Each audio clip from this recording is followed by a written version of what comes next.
할렐루야. 우리 다시 한번 옆 사람 손을 꼭 잡고 인사하고 말씀을 받습니다. 손을 잡고 인사합니다. 예수님은 우리의 소망입니다. 다시 앞뒤 사람과 인사합니다. 예수님은 우리의 기쁨입니다. 아멘. 하나님께 여러분들이 큰 은혜 주시기를 주의 이름으로 축복합니다. 지금 우리가 예배 가운데 웃고 있지만 참 웃어도 웃는 게 아닙니다. 지난 금요일에 우리는 참 모두가 허탈하고 또 허망하기까지 한 그런 금요일을 우리가 보내었습니다. 현직 대통령이 탄핵이 되고 그리고 모든 직무가 정지되어지는 것을 우리가 경험을 합니다.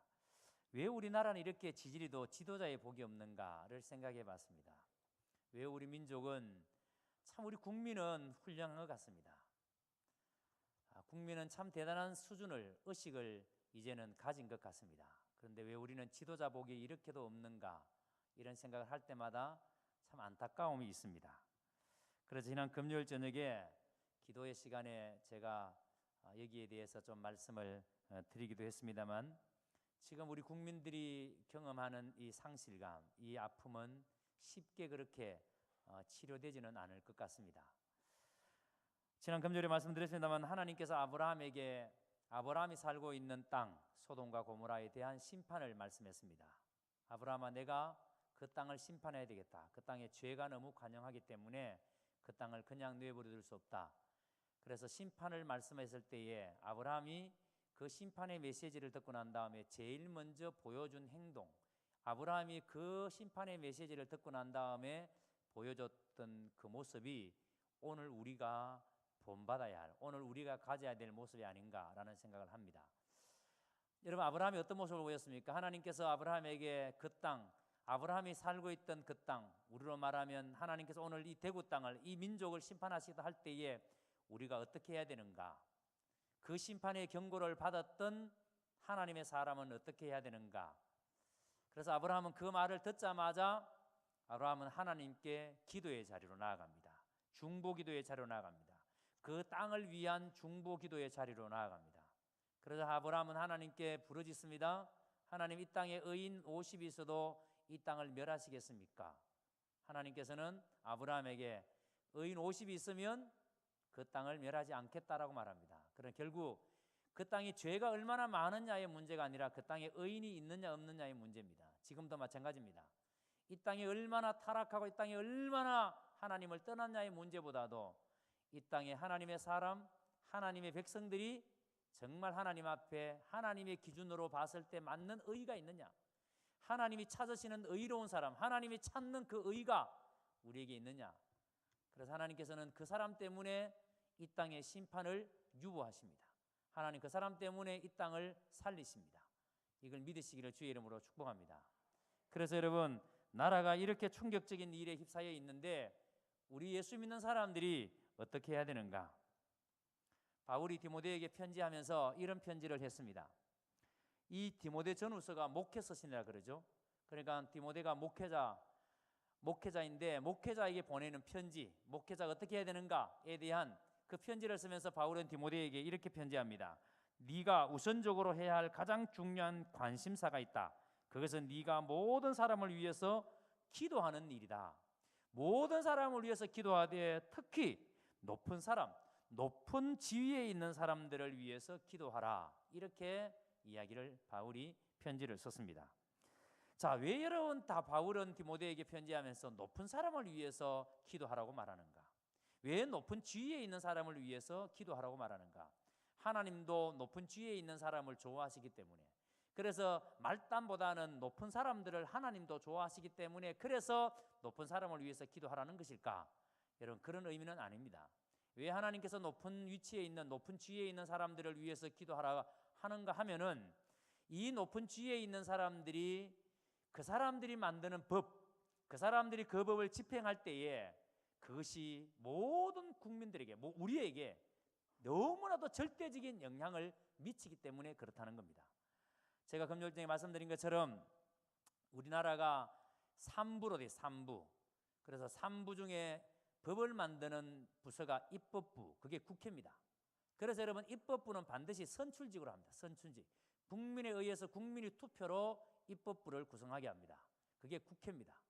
그리고 그 법을 만든 입법부에서 만든 법을 정확하게 잘 집행하는 데가 사법부입니다. 그래서 사법부 대법원장이 사법부의 수장입니다.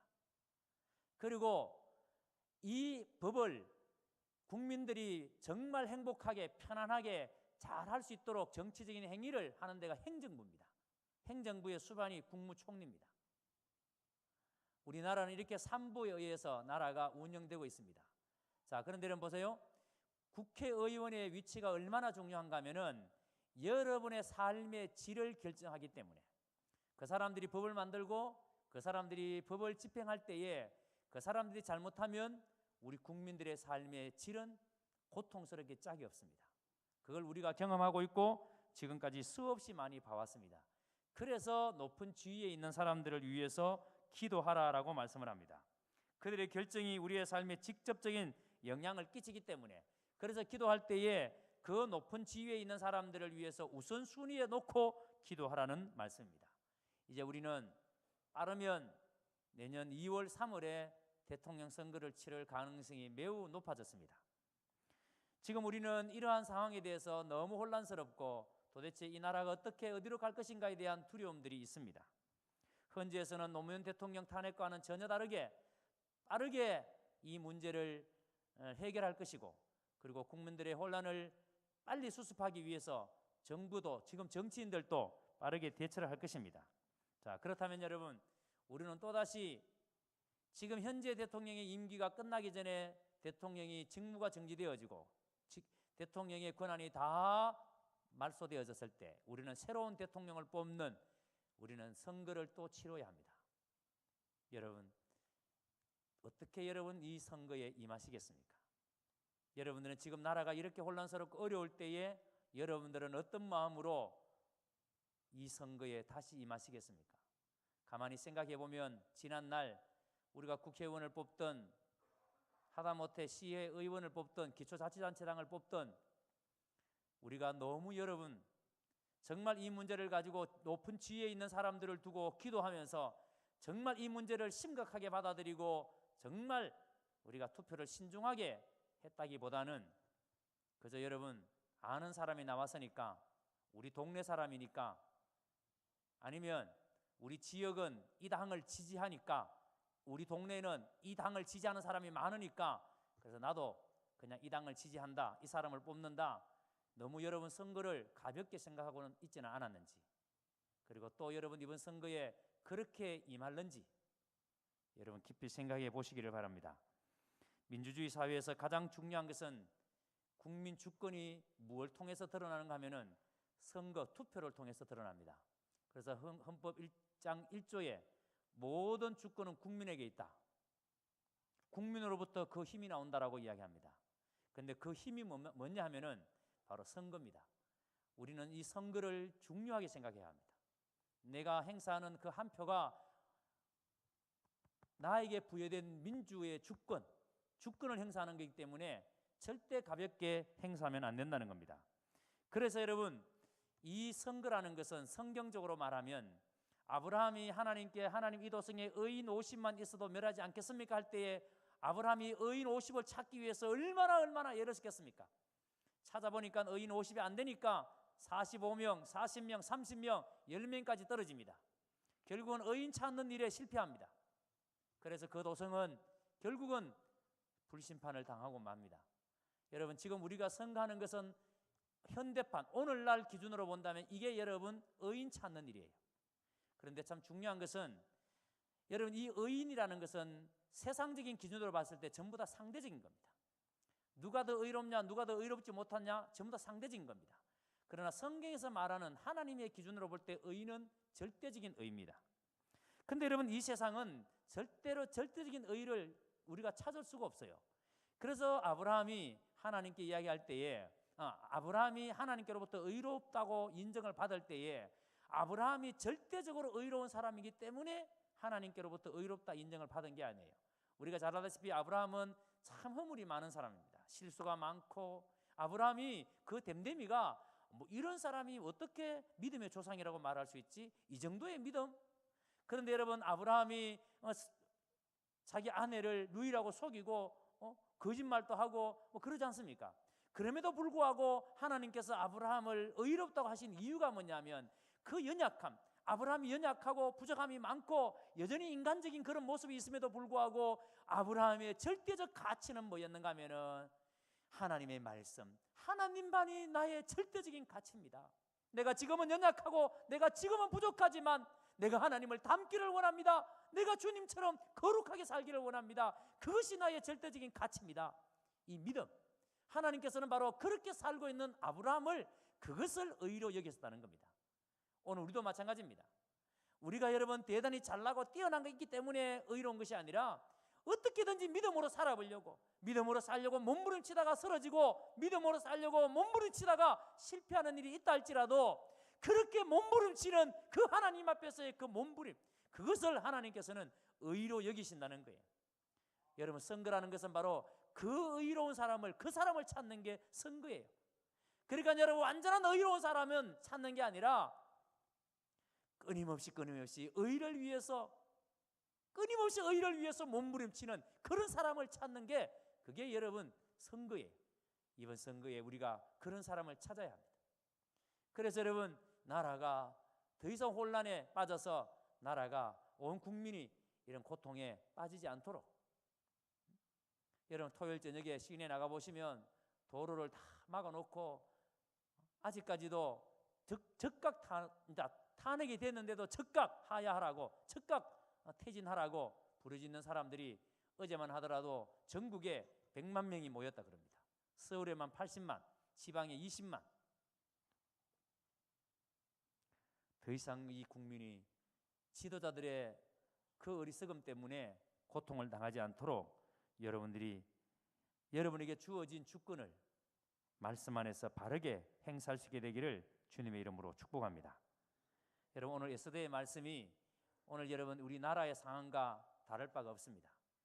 예스더의 이 상황이, 오늘 본문의 말씀이 우리나라의 상황과 여러분 깊이 견주어 보고 하나님께서 오늘 이 말씀을 통해서 나에게 뭐라고 말씀하시는지를 여러분들이 귀담아 들을 수 있게 되기를 주의 이름으로 축복합니다.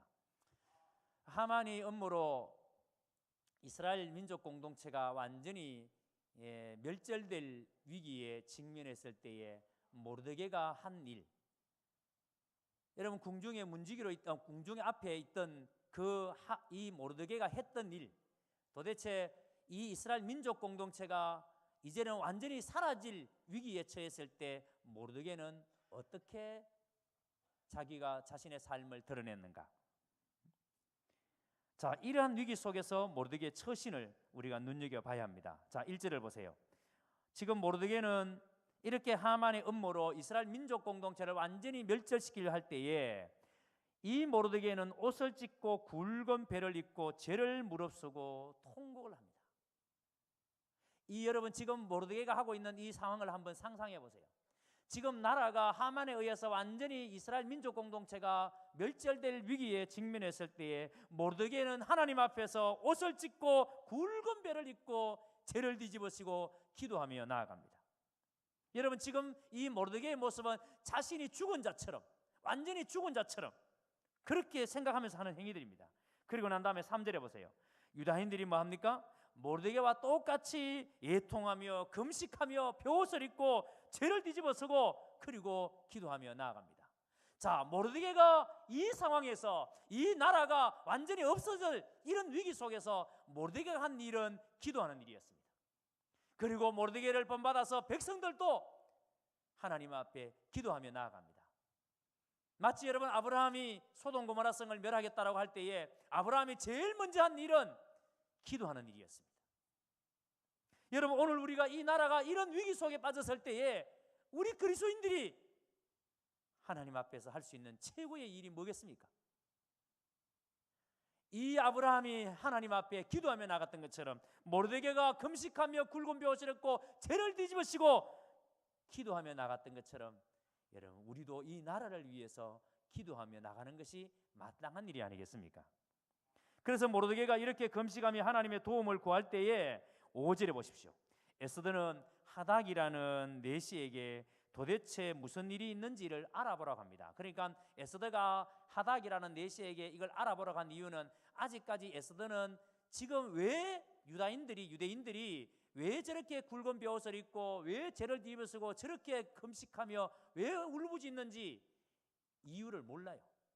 에스더는 아직까지 궁중에서 아무것도 모르고 있습니다. 그래서 이제 이 얘기는 들었습니다. 지금 유대인들이 지금 죄를 뒤집어 쓰고 굵은 벼옷을 입고 지금 통곡하며 나아갑니다. 왜 그런가? 무엇 때문에 그런가? 왜 저렇게 하는지에 대해서 하닥을 통해서 에스더가 알아보라고 지시를 합니다. 자, 그리고 6절 이하를 보면은 유다인이 진멸하라는 왕의 조서 초본을 모르드게는 하닥에게 주면서 에스더에게 갖다 주러 갑니다. 그러니까 이 하닥이 이제는 알아보기 위해서 모르드게를 만났겠죠. 그러니까 모르드게는 지금 에스더에게 빨리 이 조서의 초본을 에스더에게 갖다 줘라, 전달해 줘라.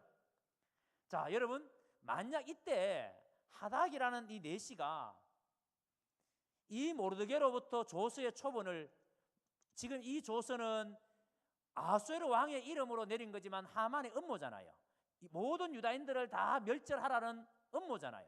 그러니까 여러분, 이 초본을 하닥이 에스더에게 갖다 주지 아니하고 만약에 이것을 하만에게, 그래서 하만 장군님, 지금 모르드게가 이스라엘 백성들이 지금 이렇게 하고 있는데 이거 어떻게 해야 됩니까?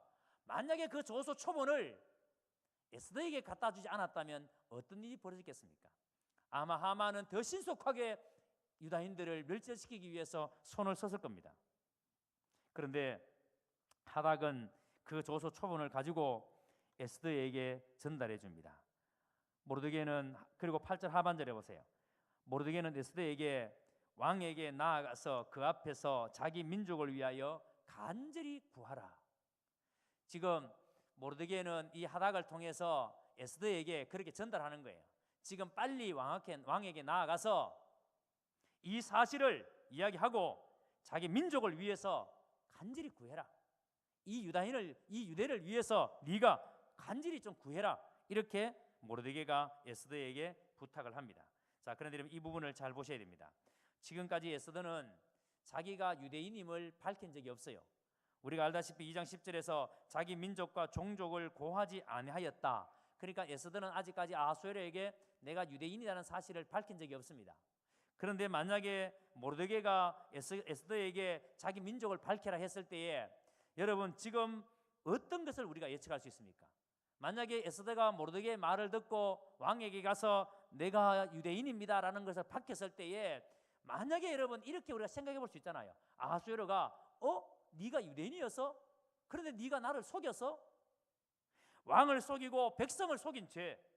더 나아가서 가만히 있는 유대 민족을 말살하려고 하는데 이 사실이 밝혀진다면 여러분, 하만이 가만히 있었겠습니까? 그러니까 여러분, 이 상황은 지금 에스더의 입장에서 본다면 이건 여러분 보통 심각한 상황이 아니에요. 자기가 왕 앞에 나아가서 유대인임을 밝힌다는 사실이 이건 보통 심각한 문제가 아니에요. 그런데 지금 모르드게는 에스더에게 왕 앞에 나아가서 네가 이제 유대인임을 밝히라는 겁니다. 여러분, 모르드게가 이런 상황을 모르고 에스더에게 이런 얘기 하겠습니까? 모르드게가 이런 상황을 전혀 예상하지 못하고 그냥 여러분 아무렇지 않게 에스더에게 왕에게 나아가서 네가 유대인임을 밝히라 이렇게 말했겠습니까? 모르드게가 이 상황이 얼마나 위험한 상황인지를 압니다. 그래서 여러분, 지금 모르드게가 에스더에게 이렇게 하는 얘기는 네가 왕에게 나아가서 유대인임을 밝히는 것은 네가 죽음을 각오하고 나가야 된다, 그런 의미입니다. 네가 죽음을 각오해야 된다. 모르드게의 말을 들은 에스더가 11절에 보세요. 뭐라고 하는지 제가 읽어보겠습니다. 11절. 왕의 신하들과 왕의 각 지방 백성이 다 알거니와 남녀를 막론하고 부름을 받지 아니하고 안뜰에 들어가서 왕에게 나가면 오직 죽이는 법이요 왕이 그자에게 금규를 내밀어야 살 것이라. 이제 내가 부름을 입어 왕에게 나가지 못한 지가 이미 30일이라 하니라. 무슨 말씀이에요? 지금 에스더가 모르드게로부터 이 말을 들었을 때에 에스더는 다시 하닥에게 모르드게에게 이렇게 전해라고 이야기하는 겁니다. 모르드게, 내가 왕으로부터 아직 부름을 받지 못한 지가 30일이 지났어. 왕후의 자리에 있지만 왕으로부터 부름을 받지 못한 지가 30일이 지났어. 그러니까 이 말은 아하수에르가 자기 에스더에 대한 사랑이 식었다는 거예요. 이미 왕이 나에 대한 사랑이 식었는데 내가 지금 무슨 힘이 있겠느냐. 그리고 너도 알다시피 왕이 나를 부르지 않았는데 내가 왕에게 나아간다면 나는 죽음을 면치 못한다. 왕이 부를 때 금규를 내밀었을 때 그 금규를 내밀어야 내가 그걸 잡는데 금규도 안 내밀었는데, 그러니까 왕의 지팡입니다. 왕의 지휘봉이에요. 그걸 안 내밀었는데 내가 왕에게 나아가면은 왕은 나를 죽여야 된다. 왜? 그게 법이니까. 그러니까 왕이 지금 30일이 지나도 나를 찾지 않는데 내가 어떻게 왕에게 나아갈 수 있느냐? 나는 아무 힘이 없다. 하닥을 통해서 모르드게에게 이 사실을 또 전했습니다. 자, 이러한 에스더의 반응에 모르드게가 뭐 하는지를 보세요. 지금 하닥은 모르드게와 에스더 사이를 왔다 갔다 하면서 지금 두 사람의 얘기를 지금 신속하게 지금 전달하고 있는 겁니다. 그런데 이 이야기를 들은 모르드게가 13절 14절 보세요. 지금 이 이야기가 아주 중요한 얘기입니다. 13절 14절 보세요. 모르드게가 그를 시켜 에스더에게 회답하되 너는 왕궁에 있으니 모든 유다인 중에 홀로 목숨을 건지리라 생각하지 말라. 무슨 말인가 하니까 너 혼자 살려고 하지 말라 이 말입니다. 그러면서 이런 위기에 네가 혼자 살려고 하면 살 수 있겠지만 네는 왕궁에 있으니까 네 혼자 살려고 하면은 너는 살 수 있다. 그러나 하나님은 반드시 다른 데를 통해서 우리를 살려주실 것이다. 네가 안 해도 하나님은 우리 유다 백성들을 살려주실 것이다. 그러나 네가 하지 않는 너에 대해서는 하나님이 반드시 심판하실 것이다. 모르드게가 에스더에게 그렇게 이야기합니다. 너와 내 아버지 집은 멸망하리라. 네가 오늘 왕에게 나아가서 네가 유다인을 밝히지 않는다면은 너는 살 줄 모르지만 하나님은 우리 유다인 절대로 망하지 않는다. 얼마나 확신에 찬 이야기입니까? 지금 모르드게가 얼마나 하나님에 대한 확신에 찬 얘기를 합니까? 그래서 하나님께서 이야기하지 않은 너는 반드시 너와 내 아버지 집은 멸망시킬 것이다. 자, 이 이야기를 들은 에스더, 이 확신에 찬 말을 들은 에스더가 뭐라고 얘기하는지 16절 17절을 보세요. 에스더는 자기 민족의 위기의 이야기를 듣고 난 다음에 자신이 왕비가 된 것이 이때를 위함이 아닌가라는 모르드게의 도전 앞에, 지금 모르드게가 에스더에게 네가 왕비가 된 것이 우연히 된 것이 아니라 바로 이 민족이 이 절대절명의 위기가 있었는데 이때에 이 민족을 살려내라고 하나님께서 너를 페르시아의 왕비로 세워놓지 않았느냐. 이때를 위해서 하나님이 너를 왕후의 자리에 앉혀놓지 않았느냐. 자, 이 얘기를 전해들은 에스더가 가슴에 불이 붙습니다. 조금 전까지만 하더라도 왕이 나를 찾지 않은 지가 30일이나 되었습니다. 나는 아무 힘이 없다. 그렇게 얘기했던 에스더가 모르드게가 하나님이 이때를 위해서 너를 왕후의 자리에 앉혀놓지 않았느냐, 그 사명을 일깨워줬을 때에, 그 사명감을 일깨워줬을 때에 에스더가 불같이 일어납니다.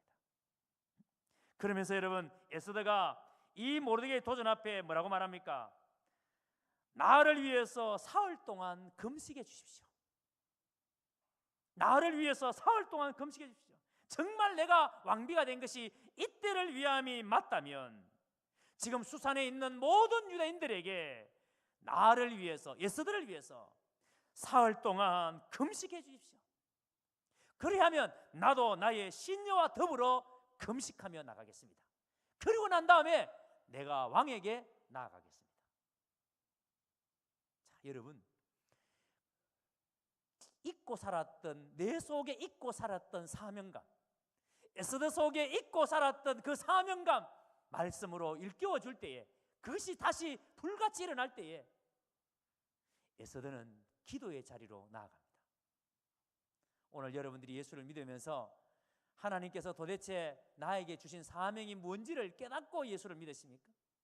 왜 나를 예수 믿게 하시는지, 왜 여러분 대구 땅의 93%의 사람은 예수님을 모르는 사람들인데 왜 우리는 예수님을 믿게 하는지, 왜 나를 오늘 이 시간 이 예배의 자리에 앉혀놓으시고 하나님 앞에 예배드리게 하시는지, 도대체 여러분들은 사명이 뭔지를 알고 신앙생활을 하고 계십니까?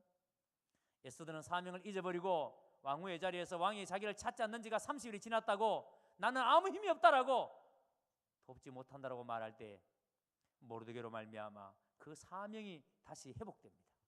그 사명이 회복된 에스더는 모르드게에게, 그렇다면 진짜 내가 왕후가 된 것이 이때를 위함이 맞다면 수산성에 있는 모든 유대인들은 나를 위해서 3일 사흘을 금식하며 기도해 주십시오. 그러면 나도 나의 시녀와 함께 금식하며 기도하겠습니다. 여러분, 무슨 뜻인지 아시겠습니까? 지금 이 에스더가 이렇게 얘기하는 것은 이제는 내가 하나님만 바라보겠습니다 라는 뜻입니다.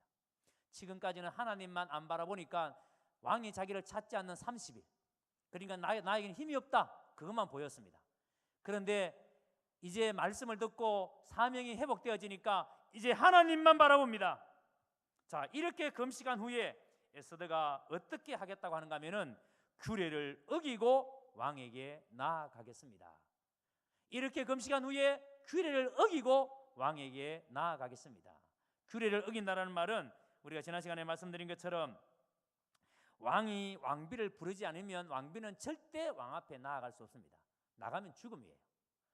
그런데 지금 이 규례를 어기고 왕비 에스더가 아수에르 왕에게 나아가겠다는 거예요. 자, 여러분, 이렇게 왕비 에스더가 아수에르 왕에게 나아가겠다면서 어떤 마음으로 나가겠다 하는가 하면은 죽으면 죽으리이다. 죽으면 죽으리이다. 규례를 어기고 왕에게 나아가리니 죽으면 죽으리이다 하니라. 만약에 내가 왕이 부르지 않았기 때문에 내가 왕 앞에 나아갈 때, 내가 왕이 부르지 않은 것 때문에 왕이 나를 죽이는 상황이 온다 할지라도, 내가 그때가 되면 내가 죽기를 각오하고 죽는 날이 있더라도 내가 왕에게 나아가겠습니다. 여러분, 저는 이 말씀을 묵상하다가 우리가 예수를 믿으면서 좀 이렇게 한번 믿어봤으면 좋겠다. 우리가 정말 이렇게 한번 예수를 믿어봤으면 좋겠다. 에스더가 지금 절대절명의 위기에 빠져 있는 이스라엘 민족 공동체를 살려내기 위해서 죽기를 각오하고, 만약에 내가 죽을 수 있는 상황이 온다면 내가 기꺼이 그 죽음을 내가 맞아들이겠습니다. 죽기를 각오하고 왕에게 나아갑니다. 여러분, 우리가 이렇게 한번 믿어봐야 되지 않겠습니까? 우리가 교회 다니면서 좀 여러분 이렇게 한번 예수를 한번 제대로 한번 믿어봐야 되지 않겠습니까? 에스더는 이제 죽기를 각오하고 왕 앞에 나아갈 준비를 합니다. 자, 이럴 때 에스더의 심정이 어땠을까요? 얼마나 두려웠겠습니까? 처음에 모르드게가 이야기했을 때 왕이 나를 찾지 않은 지가 30일이 넘었다, 그러니까 나는 아무 힘이 없다, 이런 얘기하는 것 자체가 두려움이 가득하다는 거예요. 나가면 내가 죽을 수 있다는 두려움이 있다는 거예요. 그래서 모르드게가 이야기할 때에 에스더는 기도해달라고, 금식하면서 기도해달라고, 내가 왕 앞에 나갈 테니 나를 위해서 다른 사람이 아니에요. 에스더 자기를 위해서 사흘 동안 금식하며 기도해달라고, 나도 시녀와 함께 사흘을 금식하며 이 왕 앞에 나가기 위해서 준비해서 그래서 나가겠다라고. 여러분, 기억하셔야 됩니다. 우리가 이렇게 교회에서 신앙생활을 하면서 누군가가 여러분에게 이렇게 말할 때가 있습니다. 집사님, 기도 좀 해주세요. 집사님, 기도 좀 해주세요. 그렇게 기도 부탁하는 분이 있습니다. 그러면 우리는 그냥 이렇게 이야기합니다. 예, 기도할게요. 잊어버립니다. 기도를 부탁했는데 뭘 부탁했지, 무슨 기도를 부탁했지, 우리는 금방 잊어버립니다. 그리고는 한 번도 기도를 하지 않습니다. 여러분, 오늘 이 말씀이 우리에게 주는 교훈이 뭐겠습니까? 에스더가 지금 모르드게에게 수산성에 있는 모든 유대인들에게 사흘을 금식하며 기도해 주십시오 라고 기도를 부탁할 때 에스더의 마음은 절박한 마음입니다. 지금 자기는 죽기를 각오하고 왕 앞에 나아가기 위해서 지금 절박한 마음을 가지고 기도를 부탁하는 거예요. 그러니까 여러분, 우리가 신앙생활하면서 누군가가 나에게 기도를 부탁할 때 그 사람은 지금 나에게 가장 절박한 마음을 가지고 기도를 부탁하는 순간일 수 있다는 거예요.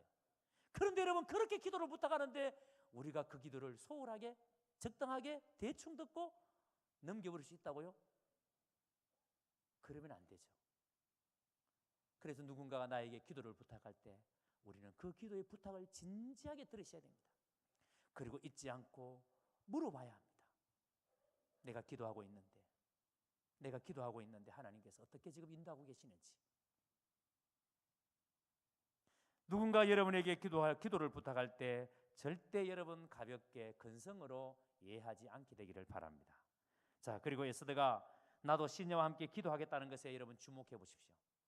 여러분, 여기에 나오는 시녀는 2장 9절에 나오는 헤게라는 궁중 내시가 있지 않습니까? 이 헤게라는 궁중 내시, 이 헤게라는 궁중 내시가 뭐 하는 사람입니까? 아닥사스다 왕이 왕비를 간택할 때에 이 헤게가 이 왕비들의 몸을 정결케 하기 위해서 물품과 일용품을 주었던 사람이 내시가 헤게라는 사람이에요. 그런데 지금 이 에스더의 시녀는 누구냐면은 헤게로 말미암아 세워진, 헤게로 말미암아 에스더의 시녀가 된 여자입니다. 그러니까 이 시녀는 이방 여자예요. 유다인이 아니에요. 자, 유다인이 아니니까 당연히 하나님을 모르는 사람이에요. 그런데 여러분, 하나님을 모르는 시녀가 지금 에스더가 이 시녀와 함께 뭘 하겠다고요? 사흘을 금식하며 나가겠다고요. 이게 무슨 말인지 이해가 되십니까? 그러니까 여러분, 에스더는 지금 이렇게 궁중에서 왕으로 살았지만 여러분, 어떻게든지 간에 그 안에서 하나님에 대한 경외감, 하나님에 대한 믿음을 잃지 않았습니다. 비록 여러분 모르드게가 그런 부탁을 할 때에, 왕에게 나아가라 할 때에 내가 왕이 나를 찾지 않은 지가 30일이 지났고 나는 아무 힘이 없다, 이런 말을 했을지라도 에스더의 마음에는 하나님이 계셨고 하나님에 대한 경외함이 있었습니다. 그래서 여러분, 이 에스더는 자기의 시녀, 하나님을 모르는 자기의 시녀에게 놀라운 영향력을 미쳤습니다. 하나님을 모르는 사람에게 사흘을 금식하자, 이게 말이 되겠습니까? 시녀가 하나님을 아니까, 하나님을 믿으니까 이 에스더가 시녀에게 지금 함께 기도하자라고, 함께 금식하며 나아가자라고. 그래서 여러분, 수산성에 있는 모든 유대인들이 사흘을 금식하며 나아갈 때에 나는 왕궁에서 나의 시녀와 함께 사흘을 금식하며 하나님께 나아가겠다라고. 여러분, 하나님을 모르는 시녀에게 영향력을 미쳤던 에스더, 이게 여러분 오늘 우리에게 무슨 의미가 있습니까? 여러분들이 세상에서 직장 생활에서 여러분이 어떤 일을 하든지 간에 여러분 주위에 하나님을 모르는 많은 사람들이 있습니다. 사업하시는 분들은 거래처가 있을 것이고, 직장 생활하는 분은 상사 후배들이 있을 것이고, 우리 주위에 예수 믿지 않는 많은 사람들이 있습니다. 그 사람들이 언젠가는 나로 말미암아 예수님을 만나게 될 것인가? 그 사람이 지금은 예수님을 믿지 않지만 언젠가는 나로 말미암아 그 사람이 예수님을 알게 될 것인가? 내가 이 직장에 30년을 다녔는데도 여전히 내 옆에 있는 동료가 아직까지 예수님에 대해서 모른다면 그 책임이 누구에게 있겠습니까? 내가 교회를 수십 년을 다녔는데 내 가족이 아직까지 예수님에 대해서 모르고 있다면 누구의 책임이겠습니까? 에스더는 자기의 시녀에게 아름다운 영향력을 미쳤습니다. 여러분, 예수를 믿는다는 것은 이런 의미예요. 제가 옛날에 청년사역을 할 때에 청년들을 가르쳐 보면은 청년들은 참 반응이 빠릅니다. 그래서 자기는 뭐 아무것도 없는데 헌금 작정하자 그러면은 백수가 뭐 500만 원 작정하고, 그리고는 몇 주 있다가 안 보입니다, 갑자기. 그래서 찾아보면은 헌금이 부담돼가 교회 안 나와버려요.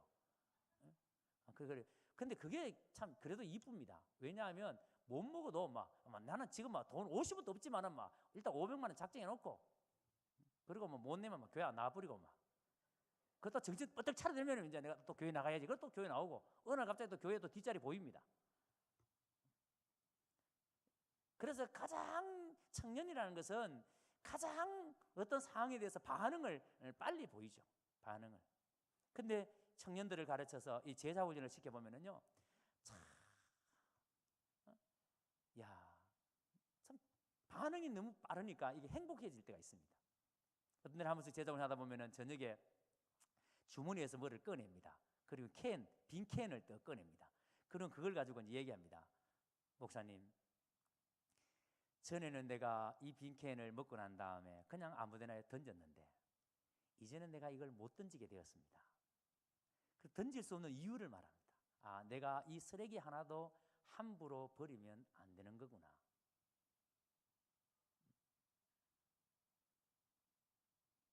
여러분, 우리가 주님 앞에서 말씀대로 그렇게 살아보려고 하는 그 몸부림,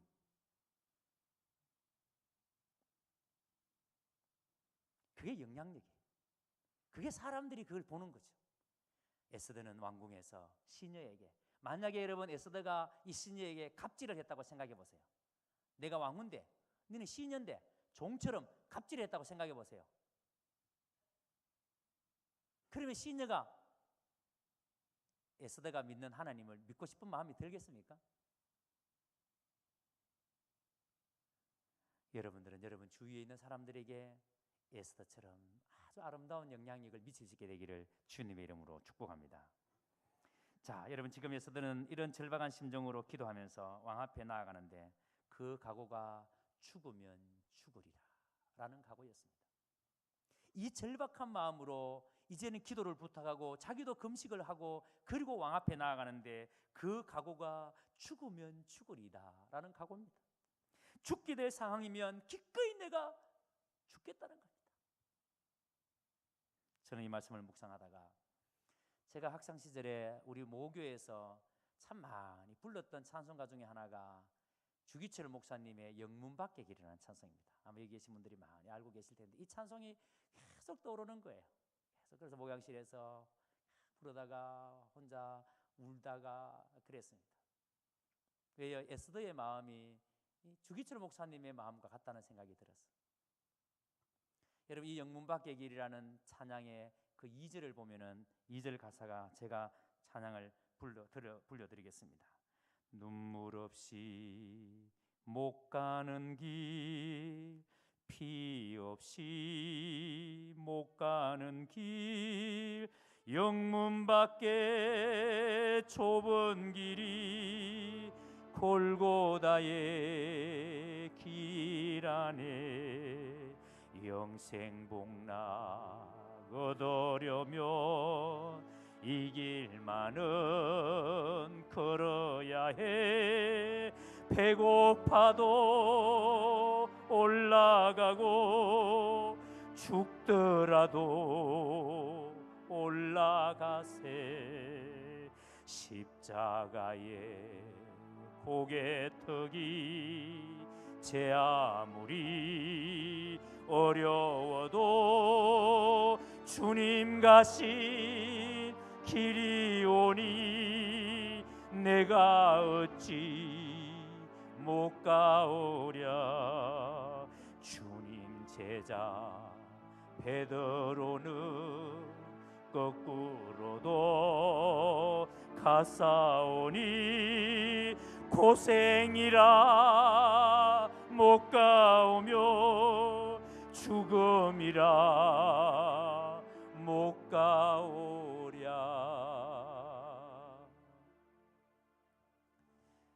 주기철 목사님이 이 찬양을 드릴 때에 배고파도 올라가고 죽더라도 올라가세, 이 찬양이 에스더가 죽으면 죽으리다 이 마음 아니겠습니까? 고생이라 못 가오며 죽음이라 못 가오랴 찬양했던 주기철 목사님의 마음이 에스더의 마음이 아니겠습니까? 여러분, 오늘 우리가 예수를 믿으면서 우리에게 이런 정신이 있습니까? 내가 교회를 다니면서 우리에게 이런 정신이 있습니까? 배고파도 올라가고 힘들어도 올라가고 죽더라도 내가 주님 앞에 가겠습니다. 그 정신이 우리에게 있느냐 말이에요. 내가 이 땅의 모든 것을 다 잃어버려도, 내가 이 땅의 모든 것을 다 놓친다 할지라도 주님만큼은 놓치지 않겠습니다. 그 정신이 오늘 우리에게 있느냐 말입니다. 여러분, 오늘 우리에게 이 마음이 있기를 주님의 이름으로 축복합니다. 신앙은 운명 공동체입니다. 저가 내 안에, 저가 내 안에. 우리가 예수님을 만나는 순간 우리는 모두는 예수님 안에 있습니다. 운명 공동체입니다. 그래서 모르드게는 에스더에게 니는 니 살겠다고 하면은 니는 니 혼자 살 수 있겠지만 하나님은 우리 백성 절대로 망하게 하지 않는다. 하나님이 살리신다. 그러나 하나님은 너를 심판하실 것이다. 운명 공동체인데 네 혼자 살겠다라고. 여러분, 오늘 경운교에 속한 여러분들은 이 경운교회에서 우리는 함께 살고 함께 죽어야 되는 운명 공동체예요. 살아도 주를 위해 살아야 하고 죽어도 주를 위해 죽어야 하는 운명 공동체예요.